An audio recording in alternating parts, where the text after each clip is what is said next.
Hello and welcome back to AP World History Modern. Today we're going to begin our intro units look at Christianity and do a little skill practice at the end. All right, so let's begin with our daily 5. So please have a read. Come back when you're ready. Right, so hopefully you got 3 is the correct answer for that. Read. This is a question that is more just reading ability than anything else. So hopefully 2, what you got? Next one.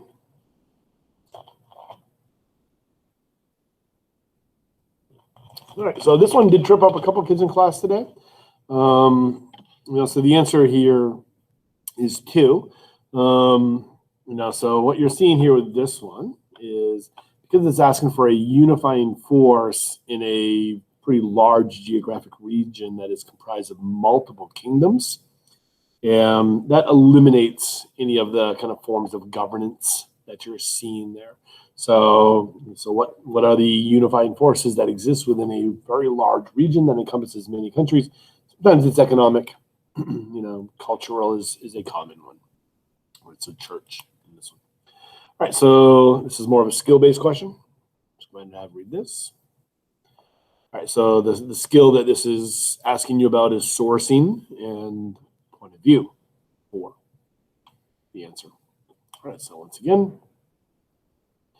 All right, so the correct answer here, this is one that there was a good split on in many classes. The answer is 1. All right, the answer is 1. So Christianity is diffused.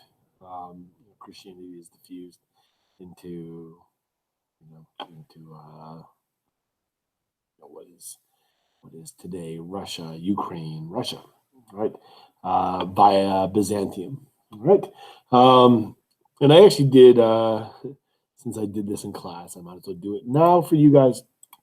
I did create a little map, right? So I did kind of create a little bit of a map here, and just as a way to kind of display this. So when you talk about Byzantium, right? So BYZANTI,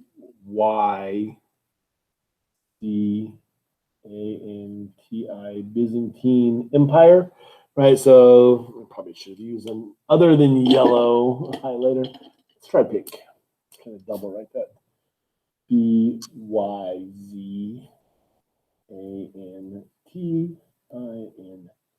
The Byzantine Empire. You can see that a little bit better. All right, so Byzantium, or the Byzantine Empire, it is basically Eastern Rome, or the Eastern Roman Empire. Before our course begins, Rome is going to be divided up into a number of administrative provinces. Memory serves me right. I think that was Emperor Diocletian is who divided up the empire.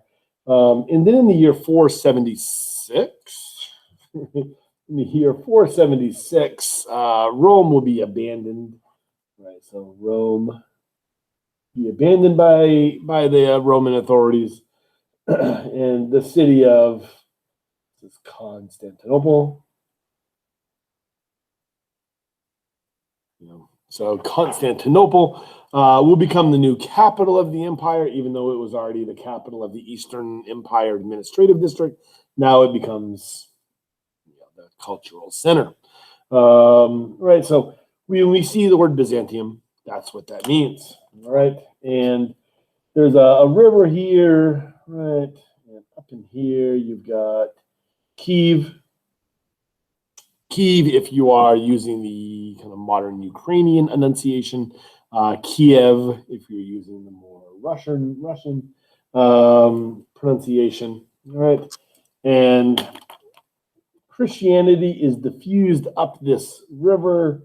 This is known as Kievan Rus. Okay, and right, this river here is. Oh God, let's see if I can spell this right. The Dnieper. Okay. Up the Dnieper River. Make sure you know that this is the Black Sea. Okay. So trade between Byzantium and Kievan Rus, right? Connected these two economically, and because of that economic connection, you're going to see Christianity being considered when Kievan Rus is making the decision on selecting a religion. It's actually a pretty cool primary source document that goes to about 100 years after the event. 80 or 100 years after that it was written, but it discusses, the document looks at Prince Vladimir of Kievan Rus sending out his envoys to decide what the religion was going to be, and so it's a pretty interesting kind of thing, because you get a kind of interesting portrayal or description of the major religions that were considered, Latin.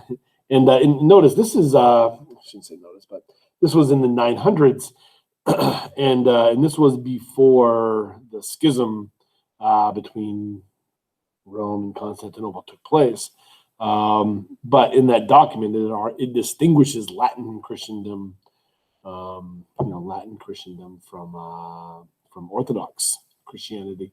It also talks about Judaism and Islam as well in that document. So even though it's already distinguished Latin Christendom versus Orthodox, the decision was made before the schism of 1054. However, the document, I'm not even positive. The document was probably created after the schism, so that may be the reason for that differentiation. All right. So anyway, so cultural diffusion is the answer to that question. All right. Russian Orthodox Church. All right. So that's about it. All right. So Christianity. Let me just kind of go through a couple things here. I'm going to keep this pretty basic. One, because we had some issues yesterday, fire drills and such. So I had to spend some class time today going over Confucianism in some classes and whatnot. And so I pulled some slides, what I normally would do. So I'm going to go over some just real basics with Christianity. And you could always ask if you have additional questions. Okay.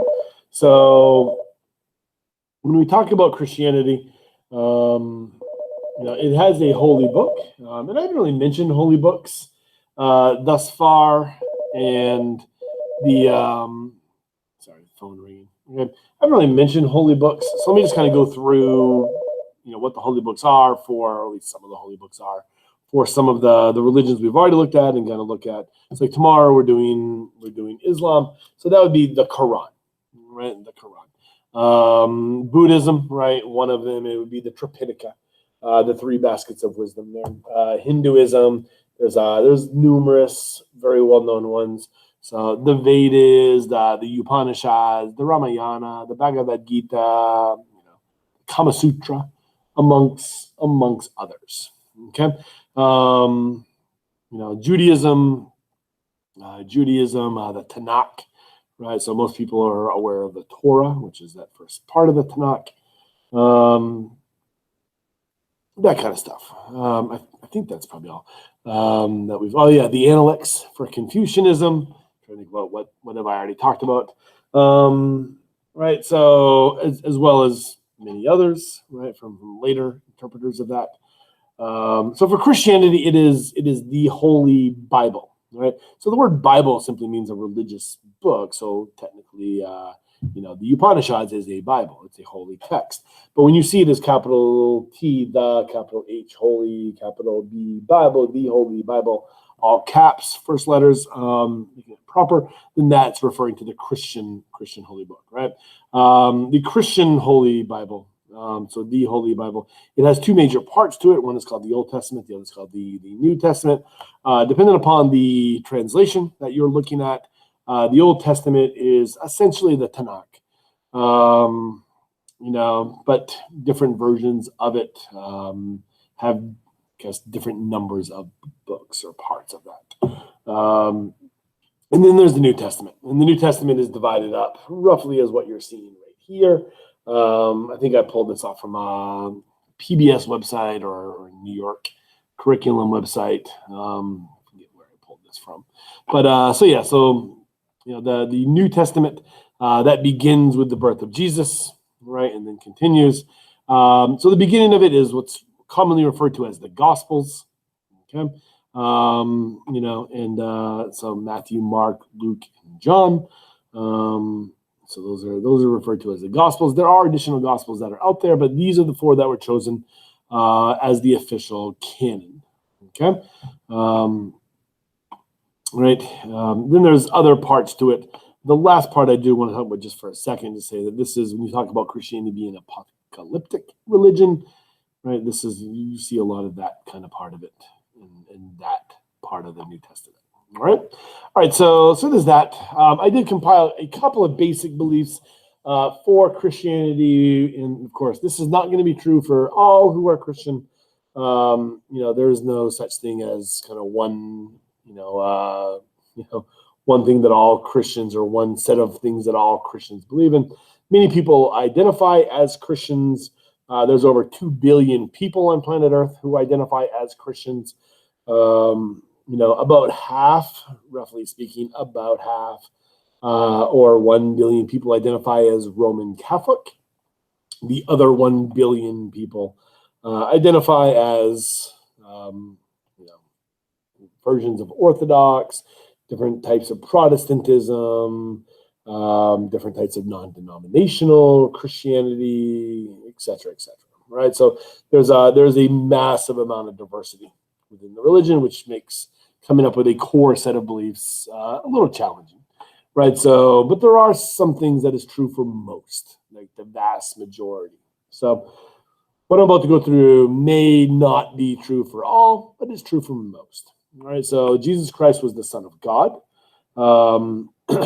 As far as begotten by the Father versus of the Father, that is, that historically has been a question.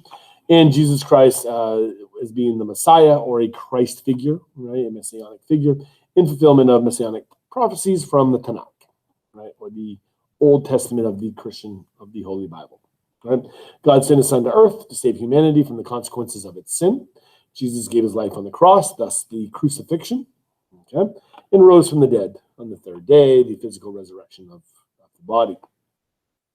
The Trinity is a core belief for most people who identify as Christians. Hence, this makes them monotheistic.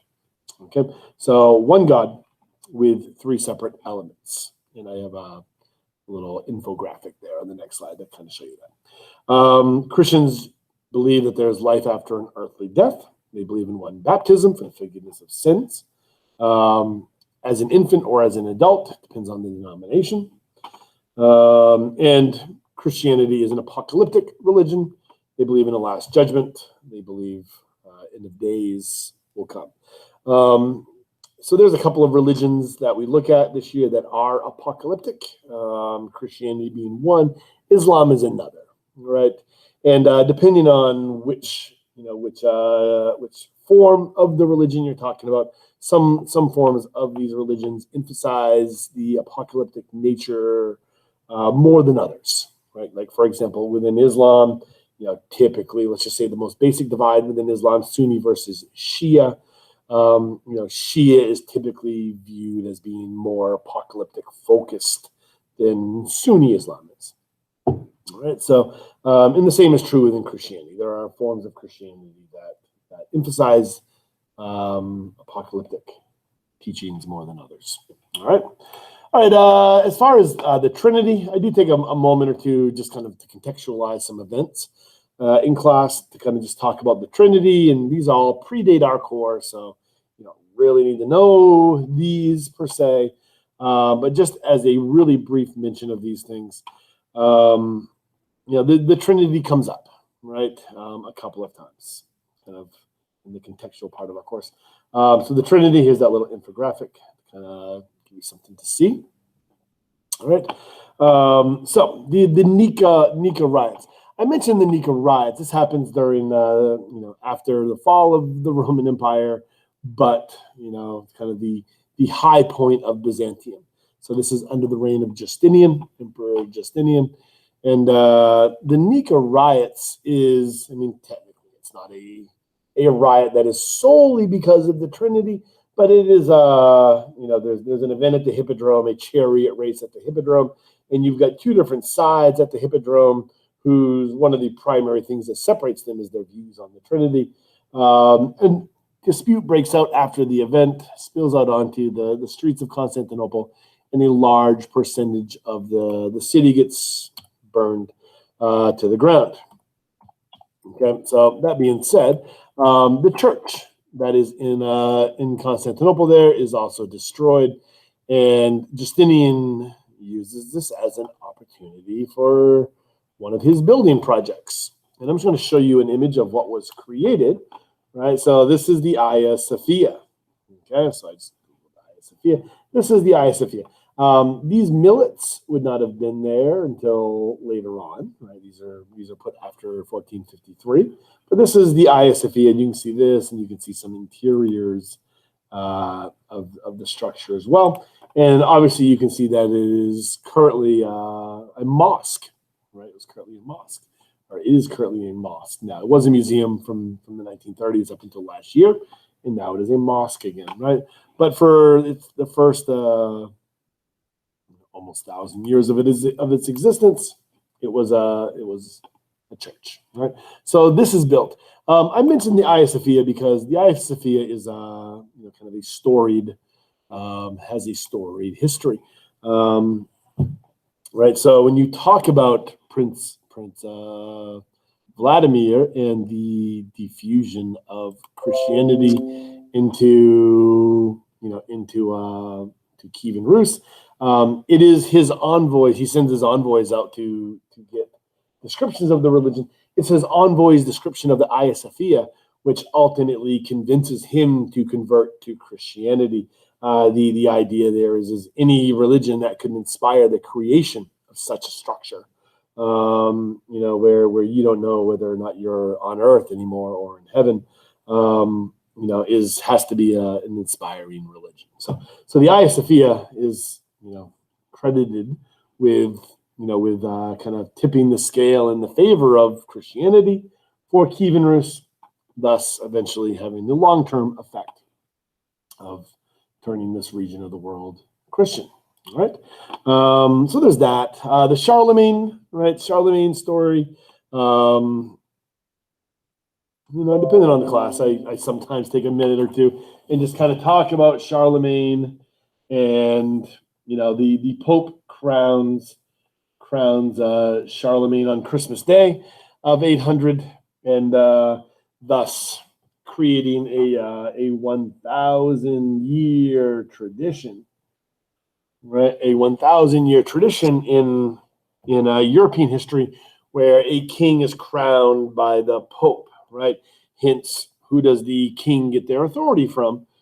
From the Pope. And of course, if the king can be crowned by the Pope, then the Pope can theoretically take the crown off from said king. And this raises a concept in European history, sometimes referred to as the dual sword theory, right? Who has true power?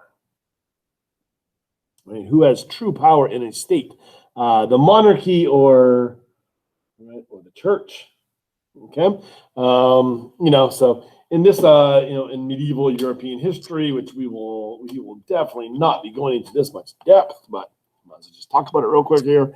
There's going to be a number of instances in which there's going to be arguments between kings and popes, and you will see popes exercising their power through excommunication, right? And this is something that will only really pop up in this class when maybe I'll briefly mention Napoleon ending this, right? So this ends just after the year 1800, so I think it's 1801, off the top of my head, but early 1800s. It might be off by a year or so. But the Pope is crowning Napoleon, and Napoleon takes the crown out of his hands and crowns himself Emperor of France, and hence ending that tradition. All right, so this Trinity pops up a number of times. All right, so All right, I show you this map because it just kind of shows how Christianity spread initially, or at least on some levels. It spreads via trade routes. You see kind of the very famous and well-known journeys of Paul. Peter will be in Rome as well. And of course, once Christianity becomes the first kingdom to adopt Christianity as its religion will be Armenia, right? So that'll be the first Christian kingdom. And then in the 300s, you're going to see Christianity first become an officially recognized religion or tolerated religion. That's the Edict of Milan under Constantine in 313. And then eventually this will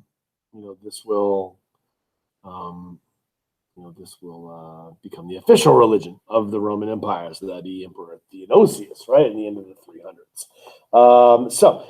Even though Western Rome falls in 476, that's still 100 years, or will be 100 years, that this region will be Christian, which means even after Rome, the Western Roman Empire collapses, Christianity has been around enough, or was around enough, that it will persist through the early medieval period, right? So that when kind of Europe comes out of that in a more organized fashion, Christianity will still be the dominant culture, right, and unifying culture in this region. When our class begins, right, when our course actually does begin, a lot of this will not be under Christian kind of dominance or Christian cultural unity.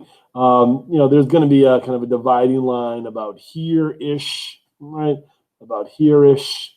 So this whole region, right, kind of Eastern Mediterranean, North Africa, the Iberian Peninsula are not going to be under Christian control. So we've talked about this in the previous or in class already. This will be under Islamic control, and we'll talk about that a bit more tomorrow as well. And so that occurs beginning in the 630s, and then throughout the 600s into the early 700s, you're going to see that happen. And then that will stop, right? So that a spread of Islam via conquest, right? So by the time our course begins, we see kind of our area of Christianity, except for this, because technically it is here because of 500 on this date, but by the 700s, by the time we get into the mid 700s, this is fully Al-Andalus, okay, and Islamic control. All right, so we see here there's going to be some, even after European or Roman control of this region, you're still going to see some other forms or variations of Christianity persistent. And this is, when you're talking about this kind of previous map here, a lot of this is under pretty solid Roman control. So after Constantine convenes a council in Nicaea in the 320s to kind of provide a more kind of unified version of what Christianity actually means, now that it's being practiced by emperors, that meeting will create a more unified version of what it means to be a Christian, an accepted view of things like the Trinity and church practices and such. But there are places that are not under Roman control, so that after that Nicene Council takes place, Nestorian Christianity, Coptic Christianity, other forms of Christianity that are kind of outside of that area of influence will persist with their practices from earlier times, right? And will persist even to this day. All right. So that's kind of the basics of what we went over in class today. There was a lot of questions, but this is the basic gist of what we did in class.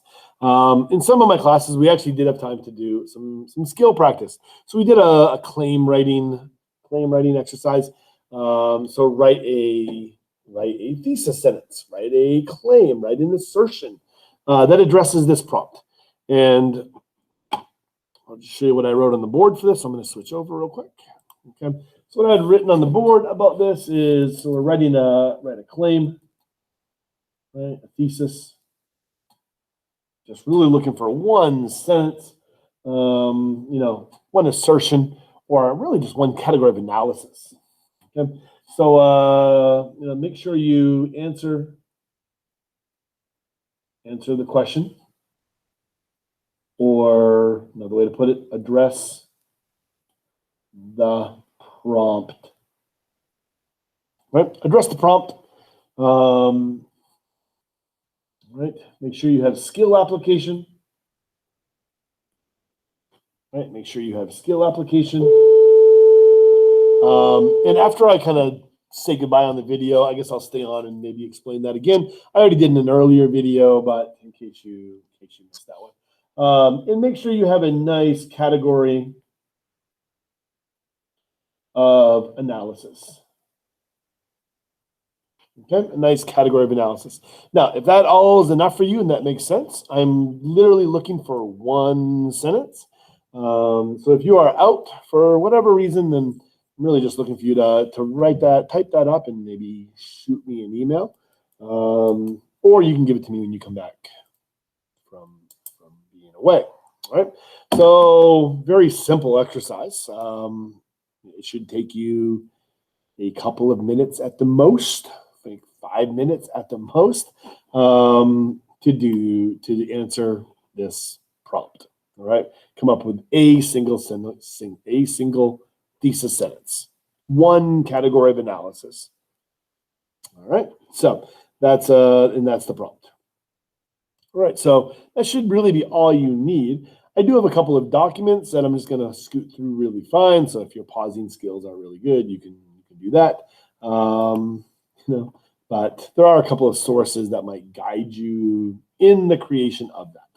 All right, so here's document 1, document 2, document.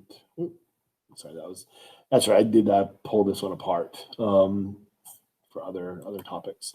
So document 4, Thomas Aquinas. Right, our next document. I think that one might be it. Nope, one more. All right, so feel free to pause and use all of those. All right, so I'm going to sign off. So if you are good with that thesis writing, then feel free to go ahead.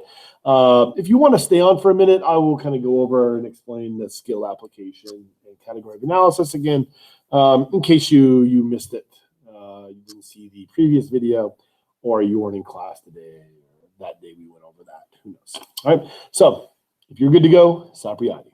If otherwise, I'm going to toggle back to this. All right. So, what do I mean by this? Let me kind of flip this over here. One is skill words, right? Or when I say skill application, there you go. I am referring to CCOT, right? CCOT. I am referring to comparison. I am referring to causation. And there's a Google Doc on Classroom which really breaks these down for you to help you explain. All right, but CCOT, what am I talking about with this? Continuity over time, right? Or the opposite. So I'm going to put a little verses on there. Change over time. Okay. Let me just kind of publish it different colors. But these are different though. All right. So let's kind of keep these things separated. All right. So by skill application, if I'm looking for a single sentence, right, a single sentence claim or one claim, I am really saying I want one side of one skill, okay? One side of one skill per sentence, okay? So you're never going to say, something comparison right? Or, you're never going to use this kind of stuff. You're going to use one side of it, right? So for comparison, it's similarity, or you're going to tell me a difference. Okay, you're going to give me a category of analysis that is a similarity, or you're going to tell me a difference, which we'll be identifying a couple. Or if you're using the skill of causation, you're going to use cause, or you're going to be telling me about effect. So I don't want to see the causes and effects of in a sentence. Choose one. Okay, choose one of those two things and do one thing at a time, right? So when I say so when I say skill application, I'm saying your sentence should have one of these 6 words, right? Or a word that means one of these 6 words. And let me just circle the 6. All right, or highlight one of these 6. All right, that's it. All right, so next, when I say category of analysis, all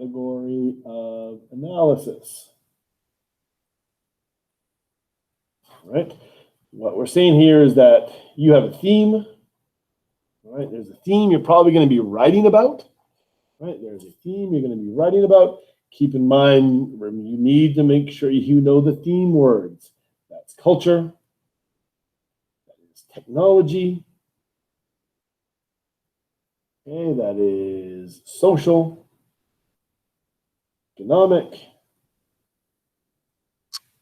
governance, political, right? Something to that effect. Human, environment, interaction.